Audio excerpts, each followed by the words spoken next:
قرآن پاک میں اللہ تعالیٰ نے اکثر اللہ اور رسول کو ساتھ ساتھ ذکر کیا، اطیعوا اللہ و اطیعوا الرسول من یطع اللہ و رسولہ۔ کل میں نے تھوڑا سا اس پہ بتایا تھا، تؤمنون باللہ و رسولہ، آمنوا باللہ و رسولہ، براءۃ من اللہ و رسولہ، اذان من اللہ و رسولہ، من یعص اللہ و رسولہ، من یشاقق اللہ و رسولہ۔ یہ قرآن میں بے شمار ہے کہ اللہ اپنے ساتھ اپنے حبیب کو لاتا، لیکن چند مقام ایسے ہیں جہاں اللہ اپنے ساتھ والدین کو لاتا ہے، ماں باپ کو لاتا ہے۔ اس کے علاوہ اللہ اور کسی چیز کو اپنے ساتھ ذکر نہیں، یا اپنے ساتھ اپنے حبیب کو ذکر کرتا ہے، یا پھر اس کے بعد اللہ تعالیٰ نے ماں باپ کو اپنے ساتھ ذکر کیا ہے۔ اس میں سے ایک مقام یہ ہے کہ اللہ تعالیٰ فرماتا ہے کہ اللہ کے ساتھ کسی چیز کو شریک نہ ٹھہراؤ اور والدین کے ساتھ احسان کرو، والدین کے ساتھ احسان کرو۔ وَقَضَىٰ رَبُّكَ أَلَّا تَعْبُدُوا إِلَّا إِيَّاهُ وَبِالْوَالِدَيْنِ إِحْسَانًا يَا بُنَيَّ لَا تُشْرِكْ بِاللَّهِ إِنَّ الشِّرْكَ لَظُلْمٌ عَظِيمٌ وَوَصَّيْنَا الْإِنسَانَ بِوَالِدَيْهِ۔ تو اللہ تعبدوا الا اللہ وبالوالدین احسانا، یہ قرآن میں کئی جگہ اللہ تعالیٰ نے اس کو اس طرح ذکر فرمایا کہ اپنے ساتھ والدین۔ اللہ کا شکر ہے کمزور سے کمزور مسلمان بھی مشرک نہیں ہوتا ہے، اس لیے اتنی جلدی کسی کو کہنا یہ مشرک ہے، یہ مشرک ہے، یہ مشرک ہے، یہ بڑی زیادتی کی بات ہے، بڑی زیادتی قبول ہے۔ اس سے احتیاط کرنی چاہیے، اس سے بچنا چاہیے۔ اللہ کے فضل سے مسلمان کے دل میں توحید ہے، وہ جہالت کی وجہ سے کوئی کچھ بول رہا ہوتا ہے، کوئی کچھ بول رہا ہوتا ہے، اس پر اس کو کافر قرار دے دینا، مشرک قرار دے دینا، یہ اتنا آسان نہیں ہے۔ تو میرا ملک تو ویسے ہی ٹکٹک کے کفر کے فتوے مل رہے ہیں، جتنے مرضی کٹوا لو، جتنے مرضی لکھوا، جنہوں مرضی کافر قرار دے دو، جنہوں مرضی، ہر قسم کے لوگ ہوتے ہیں۔ تو اللہ تعالیٰ ارشاد فرما رہے ہیں کہ ایک تو میری ذات میں شریک نہ ٹھہراؤ، یہ حرام ہے، اور دوسرا کیا ہے؟ بالوالدین احسان۔ احسان کا کیا مطلب ہے؟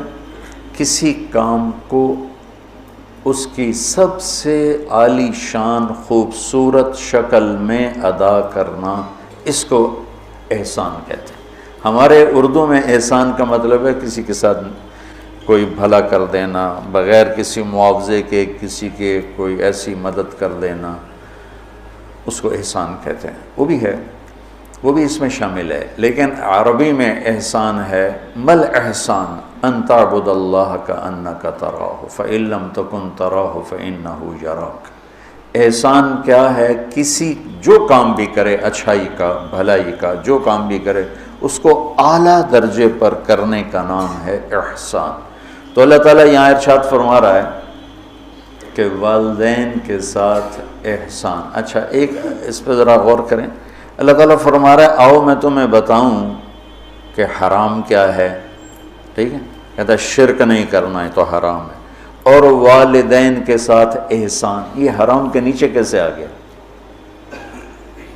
کافی دیر میں اس کو سوچتا تھا کہ یہ ادھر تو اللہ کہہ رہا تعالوا اتل ما حرم علیکم ربکم، آؤ میں تمہیں بتاؤں کہ حرام کیا ہے، اللہ تشرکوا بہ شیئا، شرک نہ کرو، ٹھیک سمجھ آ گئی، وبالوالدین احسانا۔ اس کو پچھلے جملے سے یا تو نکالیں، یہ نیا جملہ ہے، اس کے نیچے لائیں تو پھر کیا مطلب ہے کہ پیچھے تو اللہ شروع کر رہا ہے، تو میں بتاتا ہوں حرام کیا چیز ہے، شرک، ٹھیک، اور والدین کے ساتھ احسان۔ تو اگر ہم ظاہری نظر سے دیکھیں اور غور نہ کریں تو یوں لگتا ہے جیسے والدین کے ساتھ احسان بھی حرام ہے۔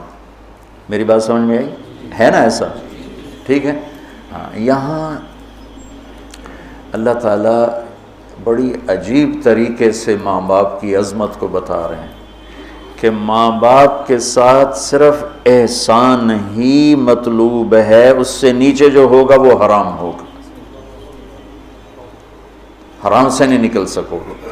اللہ نے ماں باپ کا حق اپنے بعد رکھا ہے، لا تقل لهما اف، جس کو ہم کہتے ہیں بیزاری سے ماں کو کہہ دیا باپ کو کہہ دیا اتنا بھی اللہ تعالیٰ فرما رہا ہے کہ اتنے کی بھی ہم گنجائش نہیں دیں گے ماں باپ کے سامنے۔ میرے نبی نے فرمایا میری ماں ہوتی اور میں عشاء کی نماز کے مصلی پہ کھڑا ہوتا اور سورۃ فاتحہ پڑھ رہا ہوتا اور میری ماں مجھے کہتی محمد، تو میں ماں کی خاطر نماز توڑ دیتا۔ جریج نے نماز نہ توڑی ماں کی پکار پر، اللہ کے نبی کا فرمانا اگر وہ عالم ہوتا تو نماز توڑ دے، وہ عابد تھا وہ نماز توڑ دیتا، اگر وہ عالم ہوتا تو وہ نماز توڑ دیتا، وہ نفل نماز تھی۔ تو اللہ تعالیٰ وَقَضَىٰ رَبُّكَ أَلَّا تَعْبُدُوا إِلَّا إِيَّاهُ وَبِالْوَالِدَيْنِ إِحْسَانًا، کہ تیرے رب کا فرمان ہے، تیرے رب کا اعلان ہے کہ بندگی صرف اللہ کی ہے اور احسان ہے والدین کے ساتھ۔ تو یہاں یہ ایک خوبصورت انداز میں تاکید کی انتہا ہے کہ احسان سے نیچے جو ہوگا وہ اسی حرام میں آئے گا، احسان سے بھی کوئی اوپر کی بات ہے تو وہ کر کے دکھا، وہ کر کے دکھا۔ جو ابو ہریرہ رضی اللہ تعالیٰ عنہ کی نے مسجد میں جہاد کی ترغیب سنی تو آ کے ہتھیار اٹھانے لگے۔ ماں نے پوچھا کہاں جا رہے ہو؟ کہا میں جہاد پہ جا رہا ہوں۔ تو کہنے لگی میں تو اکیلی ہوں، میرا پیچھے کیا بنے گا؟ کہا یہ نہیں مجھے پتا، بس میں جا رہا ہوں۔ تو انہوں نے بہت محنت کی، وہ مانے نہیں۔ پھر انہوں نے اپنے چھاتیوں کی طرف اشارہ کیا، دیکھ میں نے تمہیں یہ دودھ پلایا ہے، اس کے واسطے رک جا۔ کہا نہیں میں نہیں رکوں گا، ہتھیار اٹھا کے چل دیے۔ ان کی والدہ نے اللہ کے نبی کو پیغام بھیجا کہ میں نے دودھ کا واسطہ دیا پھر بھی یہ مجھے چھوڑ کے جا رہا۔ تو ابو ہریرہ جب آئے تو آپ نے منہ یوں پھیر لیا، میں آپ کو بتا چکا ہوں کہ آپ کی ناراضگی کی نشانی تھی کہ آپ دیکھ کے منہ یوں پھیر لیا، آپ نے منہ پھیر لیا۔ تو ابو ہریرہ یا رسول اللہ خیریت تو ہے؟ کیا ہوا؟ کہ تیری ماں تجھے دودھ کا واسطہ دیتی ہے اور تو پھر ہتھیار اٹھا کے جہاد کو جاتا ہے، مجھے تیرے ایسے جہاد کی کوئی ضرورت نہیں، چل جا اپنی ماں کے پاؤں میں بیٹھ، وہی تیرا جہاد۔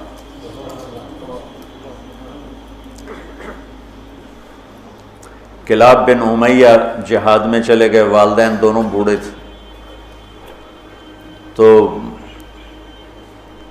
امیہ کو جب بتائے بھی نہیں والدین کو، تو امیہ کو پتہ چلا تو انہوں نے شعر کہا اذا دعت الحمامۃ ساق حر الی بیضاتها دعوا کلابا ترکت اباک مرعشۃ یداہ وامک لا تسیغ لها شرابا، کہ تو نے ماں باپ کو اس حال میں چھوڑا ہے کہ ایک کا نوالا اپنے ہاتھوں سے منہ پہ نہیں جاتا اور ایک اپنی طاقت سے اٹھ نہیں سکتا، تو اس حال میں چھوڑ کے تو کہاں چلا گیا؟ حضرت عمر کو پتہ چلا اشعار کا، تو انہوں نے فرمایا کلاب کدھر ہے؟ کہا جی وہ جہاد میں فلاں محاذ پر، کا بلاؤ اسے۔ تو انہیں بلایا گیا، اور جب وہ مسجد میں آئے، کہاں گئے تھے؟ چوری کرنے، ڈاکہ ڈالنے، کہاں گئے تھے؟ بولو۔ مسجد میں آئے تو حضرت عمر کھڑے ہو گئے، کوڑا اٹھا کے مار مار مار، کوڑا مارے، اچھا یہ کون سا جہاد ہے بوڑھے ماں باپ کو چھوڑ کر؟ پھر ایک لگائیں ٹھو، یہ کون سا جہاد ہے بوڑھے ماں باپ کو چھوڑ کر؟ اتنا مارا کہ اس کے سر سے خون نکلنے لگا کہ یہ کون سا جہاد ہے بوڑھے ماں باپ کو چھوڑ کر؟ تو پھر فرمایا جب تک تیرے والدین زندہ ہے تجھے مدینہ سے نکلنے کی اجازت نہیں ہے۔ میرے نبی نے بتایا تھا نا قیامت کی نشانیوں میں سے ادنا صدیقہ و اقصی اباہ، کہ لوگ دوست کو گلے لگائیں گے، باپ کو دھکے دیں گے، باپ کو دھکے دیں گے، دوست کو گلے لگائیں گے، والدین اولاد سے ڈریں گے، اطاع الرجل زوجتہ وعق امہ، بیویوں کی خاطر ماؤں کو ذلیل کریں گے۔ تو اس کو کیا انتلد الامۃ ربتھا، بیٹیاں ماؤں سے نوکرانیوں جیسا سلوک کریں گی۔ پرانی بات ہے، میں ایک ماں بیٹی کو دیکھ رہا تھا، بیٹی ماں سے کہہ رہی تھی، بیٹی ماں سے کہہ رہی تھی بھوک نہیں بھوک نہیں، ہمارے علاقے کی بات، اور اس کی ماں کے موٹے موٹے آنسو گر رہے تھے، بالکل خاموش، وہ حیران پریشان بھی، جس کو میں نے پیٹ سے جنم دیا آج وہ مجھے کہہ رہی ہے بھوک نہیں۔ تو یہ عام ہے کہ کہ آج کل کی پڑھی لکھی نسل انہیں نہیں پتہ باپ کسے کہتے ہیں اور ماں کسے کہتے ہیں. کوئی ماں باپ کا بھی ہے کہ وہ اولاد کو اس طرح لے کے نہیں چلتے جیسے چلنا چاہیے. پہلا قصور تو ماں باپ کا جو 3 سال کے بچے کو اسکول ڈالتے ہیں. محبت کی رسیوں کو کاٹنے والے والدین ہیں, محبت کی جڑوں کو اکھاڑنے والے والدین ہیں جو 3 سال کے بچے کو اسکول ڈال دیتے ہیں اور ماں کی گود سے محروم کر دیتے ہیں, اور وہ بچہ جتنے گھنٹے وہاں رہتا ہے اس کے اندر ایک لاوا پکتا رہا. چونکہ میں ہاسٹل لائف گزار چکا ہوں, مجھے اس کا خود ذاتی تجربہ ہے. حالانکہ میں تو 11 سال کی عمر میں لاہور گیا. میرے والد مجھے ڈاکٹر بنانا چاہتے تھے تو لاہور کے بڑے عالی شان سکول سینٹرل ماڈل میں داخل کروایا. ہاسٹل لائف 11 سال کی عمر, میرا رو رو کے برا حال. 3 سال میں روتا رہا, پھر میرا دل پتھر ہو گیا. والدین کے لیے میری محبت مرتے دم تک پھر بیدار نہ ہو سکی.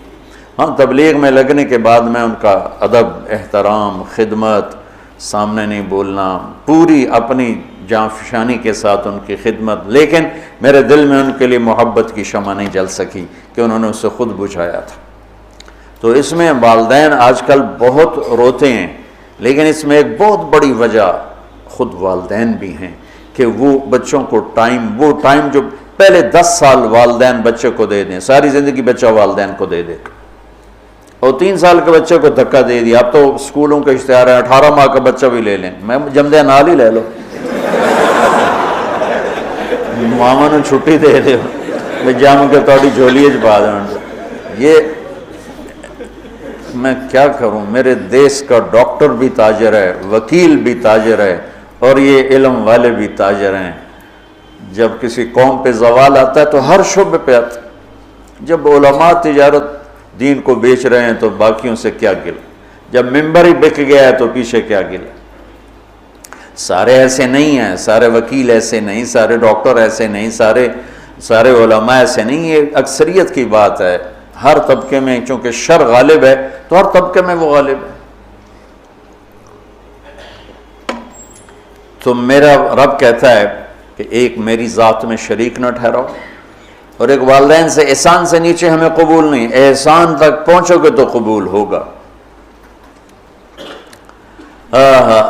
آپ جنت میں تشریف لے گئے تو قرآن کی تلاوت سنی. آپ نے فرمایا کون کر رہے تلاوت؟ انہوں نے کہا جی حارثہ بن نعمان ہے. کیا ہے حارثہ بن نعمان؟ وہ تو مدینے میں ہے. کہ وہ ماں کا خدمت گزار ایسا ہے کہ جب قرآن پڑھتا ہے ساری جنت کو سنایا جاتا. وہ ماں کے کیسے خدمت گزار تھے کہ ماں کے کپڑے خود دھوتے تھے, بیوی سے نہیں دھلواتے تھے. ماں کے لیے سالن روٹی خود بناتے تھے, بیوی سے نہیں بنواتے تھے. ماں کے سامنے بیٹھ کے ان کو روٹی ہاتھوں سے کھلاتے تھے, ان کو خود نہیں کھانے دیتے تھے. ماں کے سر میں تیل لگاتے تھے, کنگھی کرتے تھے, جوئیں نکالتے تھے. یہ سارا کام وہ کرتے تھے. 2 صحابہ کے بارے میں آتا ہے کہ والدین ماں کی وہ خدمت کی جو کوئی نہیں کر سکا. ایک حضرت عثمان اور ایک حضرت حارثہ بن نعمان. عثمان بن عفان اور حارثہ بن نعمان. اور حضرت امام زین العابدین علیہ السلام اپنے والدہ کے ساتھ روٹی نہیں کھاتے تھے. اور یہ ہمارے ہاں تو ہم اجمی لوگ ہیں نا, بخیل لوگ ہیں. اب وکری پلیٹیں جو اپنی بوٹیاں پا لو, کوئی ہور نہ کھا لوے. تو عرب کٹھا کھاتے تھے, کٹھے بیٹھ کے کھانا آج بھی تہذیب ہے. ہم نے قطر کے بادشاہ کے دسترخوان پہ کھانا کھایا, وہ اور لوگوں کے ساتھ مل کے بیٹھ کے کھا رہا تھا. تو کسی نے کہا آپ ماں کی اتنی خدمت کرتے ہیں تو آپ ان کے ساتھ کھانا کیوں نہیں کھاتے؟ فرمایا کہ مجھے ڈر لگتا ہے کوئی ایسی بوٹی نہ اٹھا لوں جو میری ماں کی نظر میں اور میں اٹھا کے مجرم بن جاؤں,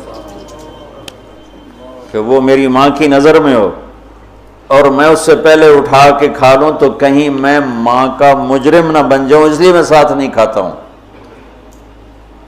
کسی نے حضرت علی سے پوچھا حسن آپ کے بیٹے کیسے ہیں؟ کہا میں جب چلتا ہوں تو میرے آگے نہیں چلتا, میرے پیچھے چلتا ہے. جب میں بیٹھنے لگتا ہوں تو پہلے مجھے بٹھاتا ہے پھر خود بیٹھتا ہے. اور جب میں گھر میں کمرے میں ہوتا ہوں تو گھر کی چھت پہ نہیں چڑھتا کہ باپ سے اوپر نہ ہو جاؤں. تو آج والدین بہت ذلیل ہیں اولاد کے ہاتھوں, بہت دکھی ہیں اولاد کے ہاتھوں. اور ان کی جو فریادیں وہ عرش کو ہلا دیتی. تو اپنے ماں باپ کی راحت بننا، ٹھنڈک بننا، خوشی بننا، یہ میرے رب کا پیغام ہے کہ وَبِالْوَالِدَيْنِ احسان.